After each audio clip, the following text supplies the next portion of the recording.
Hello বন্ধুরা, তো নিয়ে চলে আসলাম নতুন আরেকটি ভিডিও নিয়ে।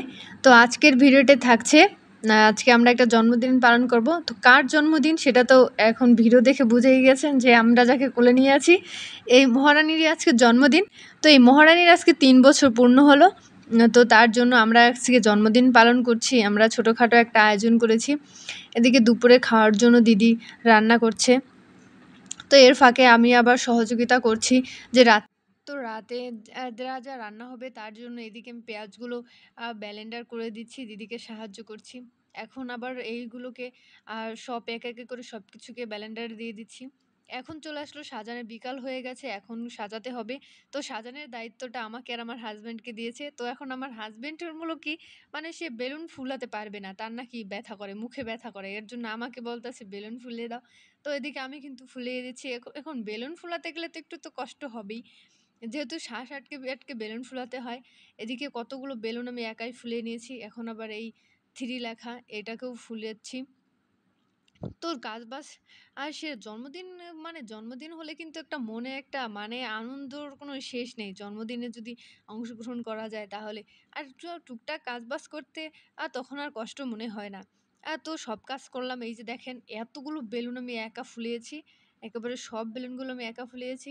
আমার হাজবেন্ড শুধু একটাও ধরেনি, আমার হাজবেন্ড একটা বেলুনও ধরেনি। তো এরপর সম্পূর্ণ সাজানো, এই সাজানো অবশ্য আমার হাজবেন্ড সাহায্য করেছে, কারণ এগুলো আমি দেয়ালে লাগাতে পারছিলাম না। তো এই যে সিম্পলের মধ্যে আমরা সাজিয়েছি। আর সাজানোটা কেমন হয়েছে আপনারা কিন্তু আমার কমেন্ট বক্সে জানাবেন। আর এটা কিন্তু আমার আইডিয়া। আমি সাজানোর আইডিয়াটা আমার, এই যে দেখেন আমি বসে বসে দেখছি যে সাজানোটা আসলে কেমন হয়েছে। তো এরপর জন্মদিনের আসল কিন্তু কেক। কেক যত সুন্দর হয় জন্মদিন কিন্তু তত বেশি ভালো হয়। আর মানে বাচ্চারা কিন্তু অনেক বেশি খুশি হয়। তো আজকে দেখেন এই যে ২ টো কেক অর্ডার করেছে। তো ২ টো কেকই কিন্তু অনেক সুন্দর।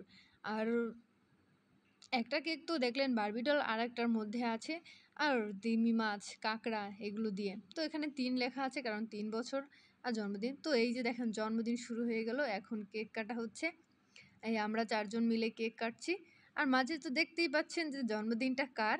তো তাকে এখন আমরা সবাই কেক খাইয়ে দিচ্ছি। সে আজকে মানে চুপচাপ। এমনিতে তো মনে করেন যে এত দুষ্টামি করে, কিন্তু আজকে এত পরিমাণে চুপচাপ, সবাই দেখে তো অবাক। কারো হাতে কিছু খেতে চাইতো না, কিন্তু আজকে যে যা দিচ্ছে তাই খেয়ে নিচ্ছে। মানে কোনো না নেই। মানে ও এত পরিমাণে আজকে খুশি হয়েছে। মুখে হাসি নেই, বাট তাও ও এত পরিমাণে খুশি হয়েছে যে সবার হাতে খেয়ে নিচ্ছে। এই দেখেন গেছে, আমাকে কিন্তু আমার দিদি আমাকে কেক খাইয়ে দিচ্ছে। তো আমাকে বলতেছে পুরোটা খেয়ে নাও। তো তারপর এই যে আমার হাজবেন্ড এই বার্থডে গার্লকে জন্মদিনের জন্য কেক খাইয়ে দিচ্ছে। আর ওর নামটা হলো টুইঙ্কেল। তো আজকে টুইঙ্কেলেরই জন্মদিন। তো কেকে কিন্তু লেখা আছে টুইঙ্কেল। তো এইদিকে এখন আমি আবার একটু কেক খাইয়ে দেবো। তো এমনিতে কোনো সময় কিছু খেতে চায় না, কিন্তু আজকে দেখলাম যে মানে যে দেব কেক কোনো না নেই, মানে কেকটা মানে মনে হচ্ছে যে ওর মনের মতো হয়েছে। দেখতেই পাচ্ছেন কি সুন্দর করে খাচ্ছে। তো এদিকে কেক কাটা শেষ, এবার চলে আসলো খাওয়া দাওয়ার পালা। তো আজকে রান্না হয়েছিল পোলাও, রোস্ট,